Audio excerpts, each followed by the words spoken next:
how hard it is to be in the league. By the way, since we're talking about point of attack and the running game right here and now, I saw a story that Isaac Guerendo might be drawing some interest by the Chargers.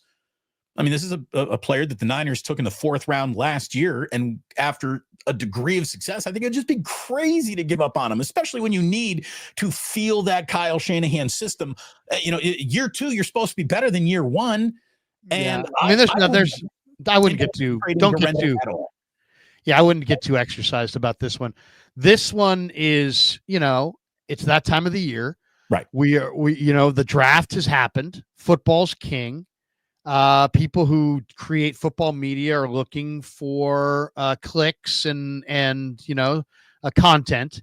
And so it's a good article. It's the post-draft article that says, okay, now that we've had the draft, let's do a reassessment of everybody's depth chart and find out, who's available. And anybody looked at the Niners and saw, oh, well, they got Jordan James and they got Corey Kiner, and you obviously CMC's the starter. Guerendo, could be traded. No, I don't think he's out there. I don't think anybody wants him. It's not that he's useless or anything. He's fast and everything. I don't think there's a burgeoning market. There's no market out there for Isaac Guerendo, and there's no reason to trade him. To me, you threw this guy 16 passes last year. He caught 15. That's an illustration of his unbelievable ball skills and hands as a receiver. He is a great receiver. Now, he's a terrible running back. And if you don't believe me, go look at the numbers. He runs up the back of his offensive lineman. He can't read shit. He's a terrible fucking running back. 84 carries, 420 yards, 4 touchdowns. Yeah, no, but he's fast and he's going to bust one. But as far as actual hit the right hole, he doesn't do any of the things right. I've seen one season out of him in we all agreed upon it, that didn't fit very well season. I'm looking forward to year 2 of Isaac Guerendo. Yeah, but his instincts will get better and improve, and he hits that hole a little bit better and doesn't run so straight up and down and up the backs of his, But he wasn't born on draft day. He had an entire college career before draft day, and it looked exactly the same. That's why the guy only had one career start. There's a reason, these teams in college, they like to win. They like to win. If this guy was awesome, he would have started a ton, but he wasn't. So he didn't start at all until the bowl game, even though he's big and strong and fast. Now, he's still big and strong and fast, and he's got great hands. I'm not sure why they don't use him. If it was me, I would have cut Juice, added an offensive lineman that could kind of moonlight as a fullback from time to time. Well, I thought Luke Farrell was going to be that guy. Who? The tight end. The tight end that they signed. Well, whatever. He's a blocking tight end, but I'm just saying I would have not signed Juice back, and I would have gone with Guerendo. I would have had Guerendo be the fullback. What is Juice? At the end of the day, what is Juice? He's just an athletic guy. He doesn't do anything. He doesn't block anybody for the most part. He doesn't catch the ball. He doesn't do much, but he's a pretty athletic guy who can play everywhere. And he can catch the ball a little bit. Though he fumbled in the key moment last year. They need to use him more. Here's the thing. If he's going to be on Guerendo, could be more out of him. Guerendo doesn't have running back instincts, but he's obviously big, strong, and fast, and he can catch. So you can either use him as a fullback, a running back out of the backfield, or a receiver, or a return man.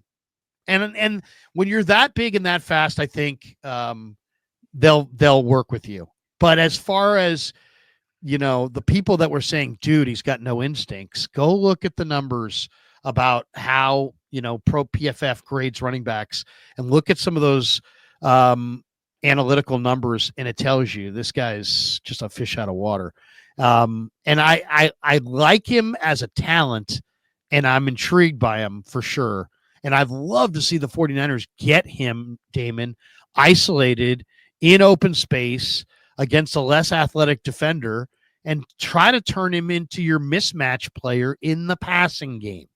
He's not a runner, But if you throw it to him in the passing game, I mean, imagine what you potentially could do with a guy like Isaac Guerendo.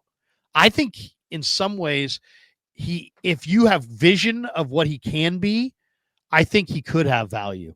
But I doubt anybody out there really has vision of what he can be because he's just so raw. But he's not going anywhere. I would be shocked. Yeah, If the Niners traded him, I would be shocked because what do you think they would get? 5th round pick?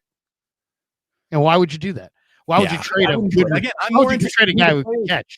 I'm more interested in who the player is going to be this season than what you might be able to get for him. And again, that came, I think, from a Chargers site, but I just thought I'd bring it up since, like you said, we're talking football on May 12th.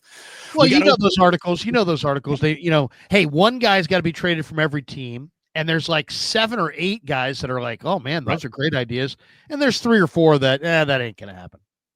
Larry, I got to head upstairs real quick. I got a little something upstairs. I'll be right back. Okay. All right. Let's hit some supers here. We got some supers. Ben Diesel 85 in the house. Gabe Davis will be a good fit on our offense. Hey, he's not signed yet, especially in the red zone. What do you guys think about Isaiah Neyor? The guy has a lot of potential. He just needs to work on his drops. Okay, so Nayor's interesting. He was this recruit that didn't get recruited out of high school. Wasn't recruited. Was on his way to go play for like one of the FCS schools, Incarnate Word or something like that.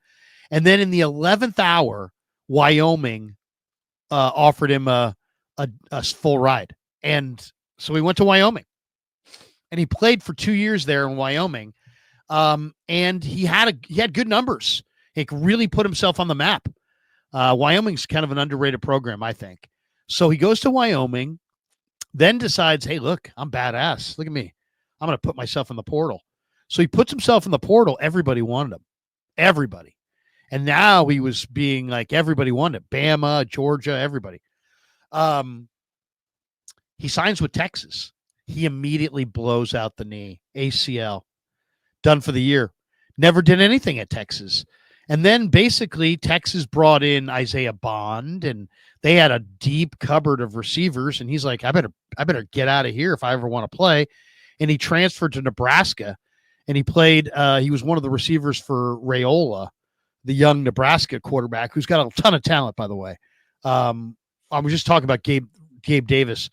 So he goes to Nebraska, and he has a really good year for playing with Dominic Raiola, or I think it's Dominic. And what he is a scout's dream. He's got very little production. He's got 65 catches in 4 seasons. So he doesn't have production at all. But what he has is a skill set that's like almost second to none. You don't see that many 6'4", 220-pound receivers, period. And you certainly don't see them who run 4.4 flat. And then you certainly don't see of that group have, most of those guys don't have 35-inch arms. And of the guys that do, nobody's got 40-inch vertical. So this guy's got 40-inch vertical, 35-inch arms, 4.4 flat speed. It makes you wonder why he didn't put it all together. Why was he did? Right before he jumped on Damon, I was saying he started at Wyoming. Nobody recruited him out of high school. I think he had injuries, but he went to Wyoming. He had 2 really good years. Then he put himself in the portal and then everybody wanted him, Bama and everybody. And he decides to go to Texas, immediately blows out the ACL. So he never played at Texas. I don't know if they ever even caught a ball at Texas. Then when Isaiah Bond transferred from Bama to Texas, he saw that the cupboard was pretty full. So he said, I better get out of here. And he went to Nebraska, and he played this last year as the receiver for Raiola, and he was pretty good. And he had a pretty good year. So the skill set is off the charts. But receiver, you see it every year. Rookie receivers don't come into the NFL and do much very often because it's a big transition. And for this guy, it's going to even be a bigger transition. But you know what?